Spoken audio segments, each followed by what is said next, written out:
बस बस बस बस मेरे लाल, बस मैं आ गई। चुप हो जा मेरे लाल, चुप हो जा। ला, मुझे भी दे। अरे क्या दशा हुई है रोते रोते। अरे अरे, देखो तो इसका चेहरा कितना कुम्हला गया है। ला, मुझे भी तो दे। तुझे क्यों, मुझे क्यों नहीं? और तुझे ही क्यों, मैं भी तो इसकी माँ हूँ।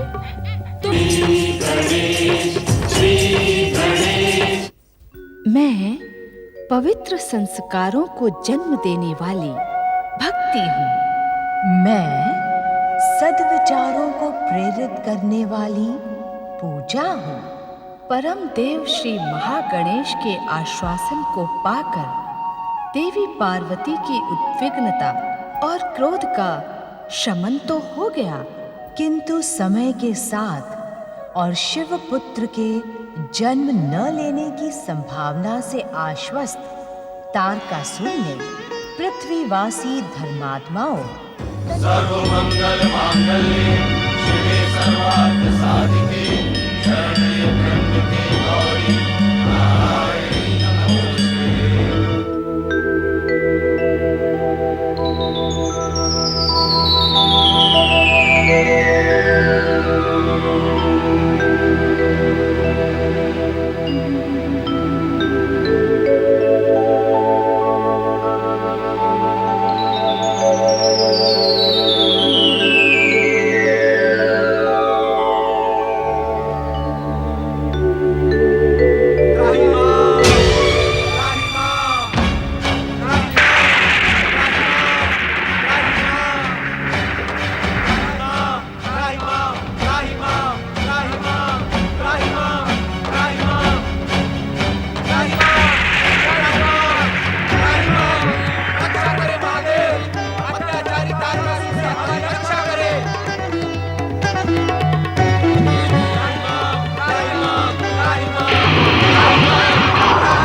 देवादिदेव महादेव के प्रकट होते ही आप उनका तेज ग्रहण कर लें, अन्यथा शिव तेज सारे संसार को भस्मीभूत कर देगा। जो आ गया परमपिता।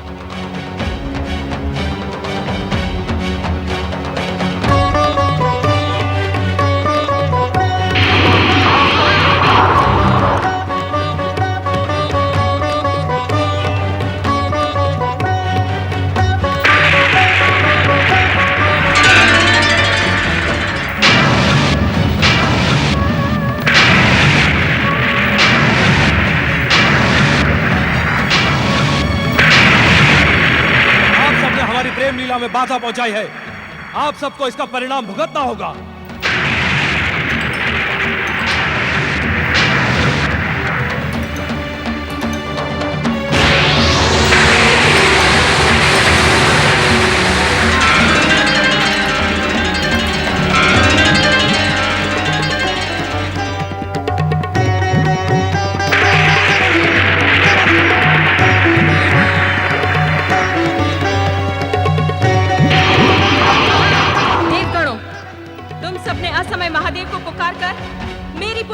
में विघ्न उत्पन्न किया है। मैं तुम सबको श्राप देती हूँ। आज के पश्चात समस्त देवता संतानहीन रहेंगे। उनकी पत्नियां कदापि माता नहीं बन पाएंगी।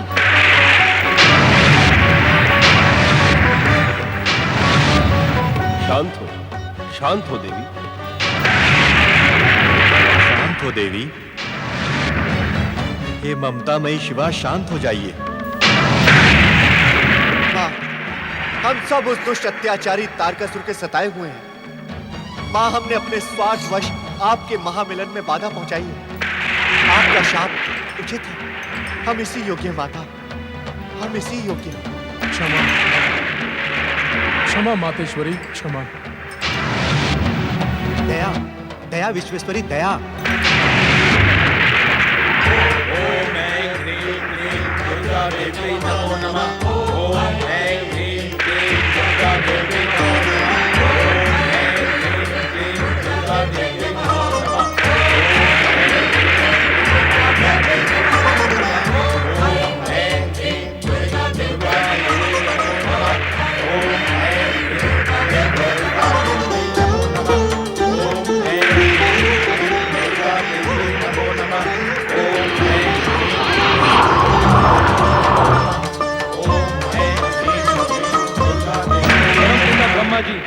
जगनी का शरीर शिव तेज के कारण भयानक ताप का अनुभव कर रहा है। मेरा शरीर जल रहा है। रक्षा करें ब्रह्मदेव, श्री हरि विष्णु मेरी रक्षा करें। शिव तेज से भस्म होते अग्नि की रक्षा का उपाय बताएं। गंगा जी की शरण लें अग्निदेव। देवादिदेव महादेव की जटाओं के स्पर्श के कारण आपको इस ताप से केवल गंगा जी ही शांति प्रदान कर सकती हैं।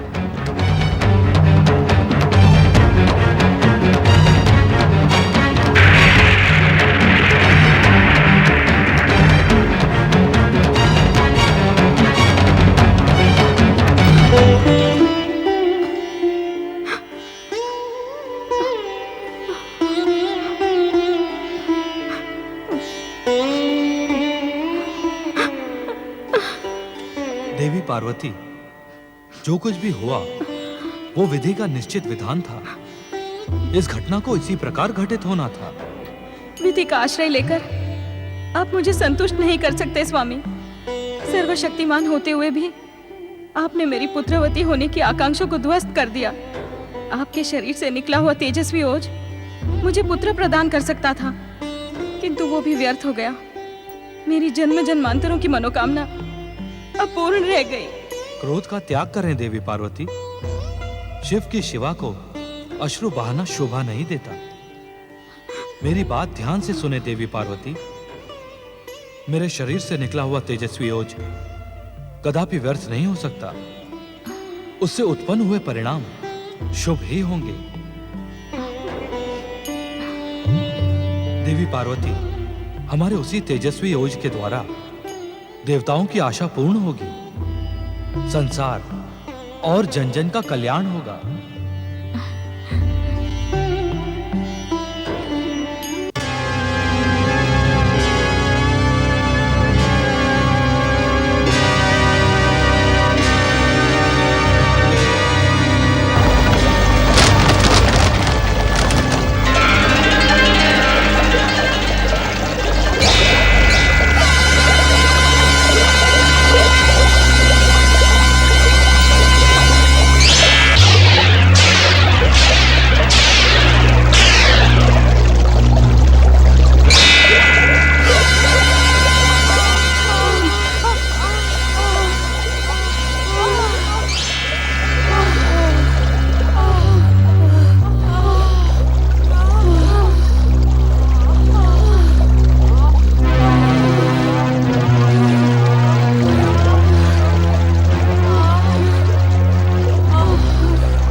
में बहता हुआ शिव का तेज पुंज तुम सबने धारण कर लिया है।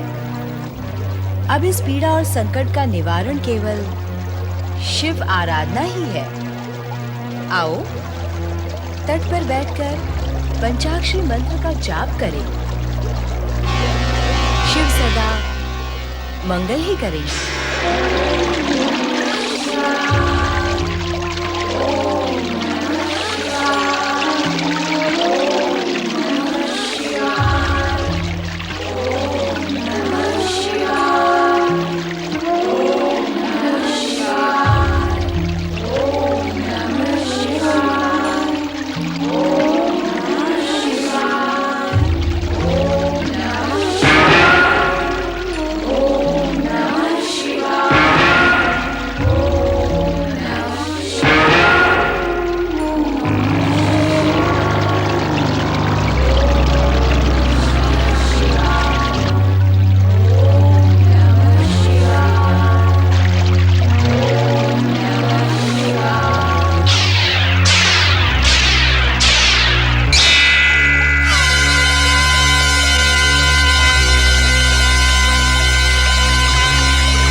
शोक न करें माता।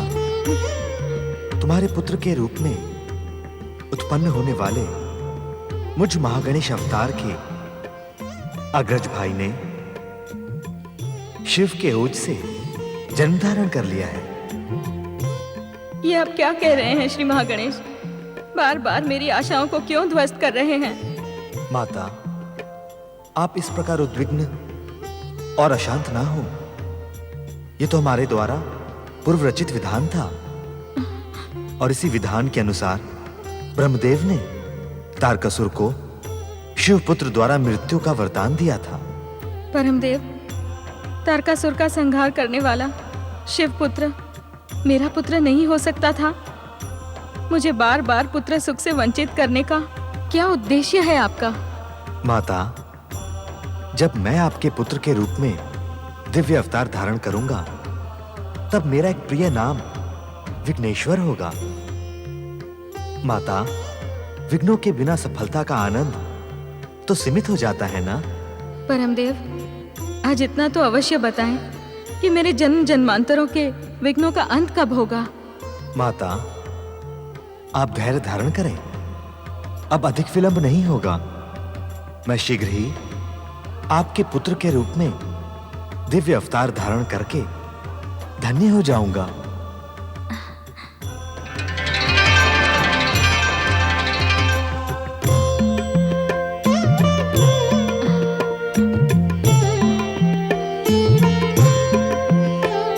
परम देव श्री महागणेश का कथन सुनकर देवी पार्वती सोच में पड़ जाती हैं। दूसरी ओर श्री महागणेश की लीला के अंतर्गत महागणेश अवतार के अग्रज भाई के रूप में प्रयाग स्थित संगम के तट पर सरकंडों के पत्तों पर कार्तिकेय ने शिशु रूप में जन्म ले लिया और उस दिव्य शिशु के रुदन का स्वर कृतिका लोक की कृतिकाओं ने अनायास ही सुन लिया।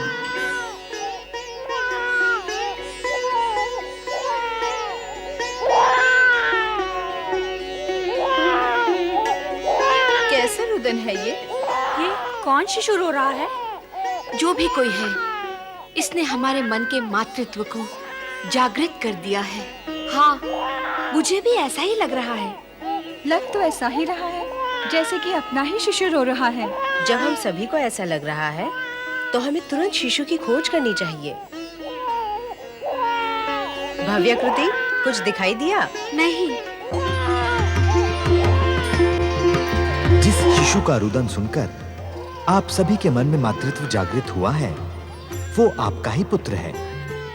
चकित होने की आवश्यकता नहीं है कृतिका माताओं। पूर्व जन्म में आप सभी ने दिव्य पुत्र की माता बनने का वरदान प्राप्त किया था। वो वरदान अब फलित हुआ है। जिस दिव्य शिशु का रुदन आप सुन रही हैं, वो आपकी मातृभावना की पूर्ति करेगा। आप शीघ्र उस दिव्य शिशु को कृतिका लोक लेकर आए और उसे अपने दिव्य संस्कार प्रदान करें।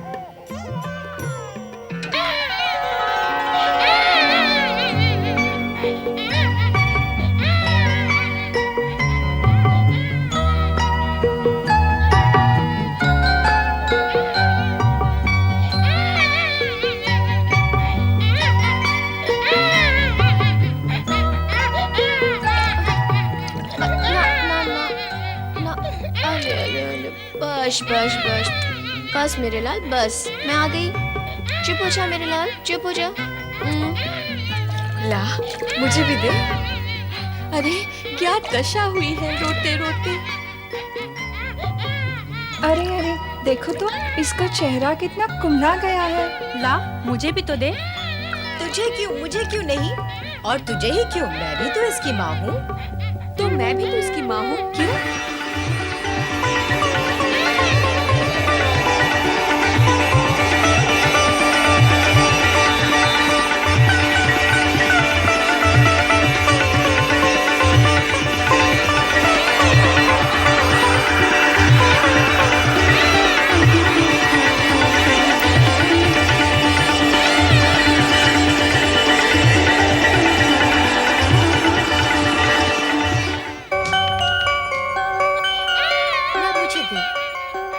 चुप कराती हूँ। मुझसे चुप नहीं हुआ, तुझसे क्या होगा? तू क्या ज्यादा चतुर है चुप कराने में? ओफो, तुम्हारी विवाद करने से वो चुप नहीं होगा और अधिक रोएगा। लाओ, मुझे दो। सुन लो इसकी बात। इसकी नहीं सुनेगी, उसकी नहीं सुनेगी, तो क्या शिशु का रोना ही सुनती रहेगी? ये क्या बात हुई? शिशु के हित के लिए विवाद हो रहा है और शिशु का ही अहित हो रहा है। बच 6 बच्चे हों तो एक माता उन्हें संभाल लेती है, पर यहाँ एक बच्चे को 6 माताएं नहीं संभाल पा रही हैं। हाँ, 6 बच्चे होते तो हम सभी बराबर प्यार कर सकती थी।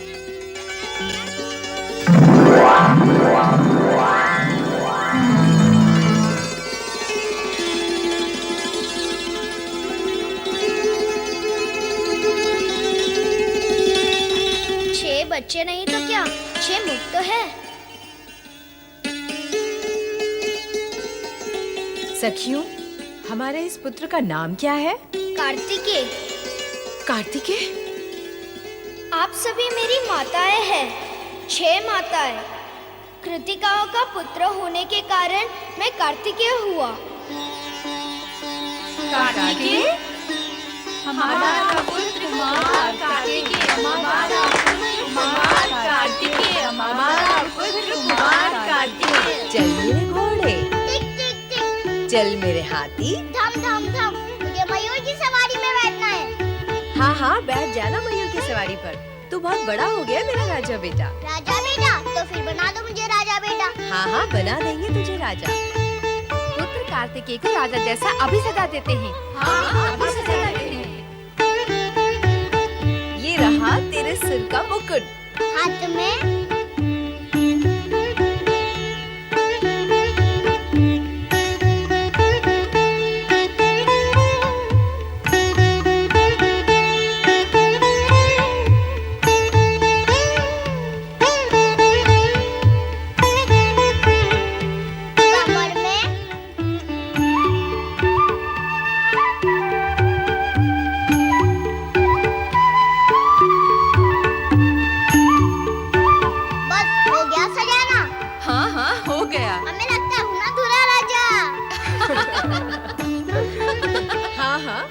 लगते हो दूल्हे राजा, पर दुल्हन रानी कहाँ है?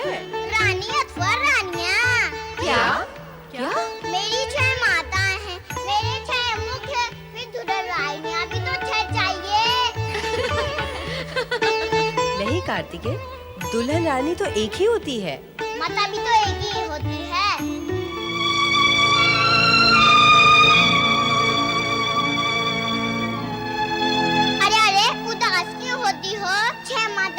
आंगन में एक पुत्र तो है, पर उस माता के मन की क्या दशा होती होगी जिसको एक भी पुत्र नहीं। सत्य तो यही है कि जिस माँ को एक भी पुत्र नहीं है, वो अपने मन की दशा स्वयं ही समझ सकती है। श्री महागणेश, आप मेरी मनोदशा को कब समझेंगे? आप एक माँ को पुत्र की ममता से कब तक वंचित रखेंगे? आप एक माँ की करुण पुकार कब सुनेंगे? मेरी मनोकामना कब पूर्ण करेंगे महागणेश? मेरी मनोकामना कब पूर्ण करेंगे महागणेश?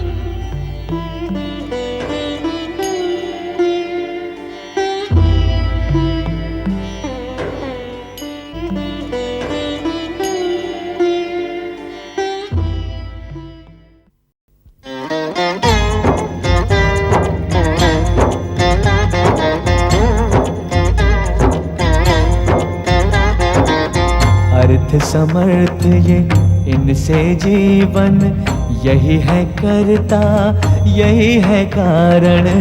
अर्थ समर्थ ये इनसे जीवन, यही है करता यही है कारण। सारे जगत के भाग्य विधाता, दुख हरता ये है सुखदाता।